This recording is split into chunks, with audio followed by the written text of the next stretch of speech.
কয় কি মাদার চোদ বলে তারা হাসাহাসি করে, অনেক গালাগালি করে, আমি বকে চোদা বলে, আমি নেশাখোর বলে, আমি পাগলা চোদা বলে। But why bro? Why?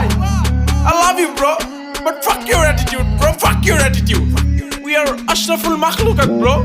We should love each other. We should respect each other. We should value each other. We should take care of each other.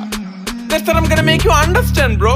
আর তোমরা বলো আমি নাকি আলাদা, সিরাজগঞ্জের বড় একটা পাগলা চোদা। হ্যাঁ আমি আলাদা। কেন আমি আলাদা? আমার চিন্তা ভাবনা আলাদা, লক্ষ্যগুলো আলাদা, বিশ্বাসগুলো আলাদা, স্বপ্নগুলো আলাদা, ভাবভঙ্গি আলাদা, চলাফেরা আলাদা, পোশাক আশাক আলাদা, আমার জীবনটাই আলাদা।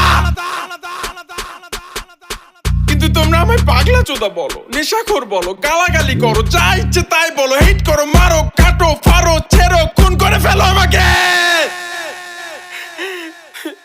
ফাহিম, আমি নিজেকে কন্ট্রোল করতে পারছি না, আমাকে বেঁধে রাখো, না হয় আমাকে হসপিটাল নিয়ে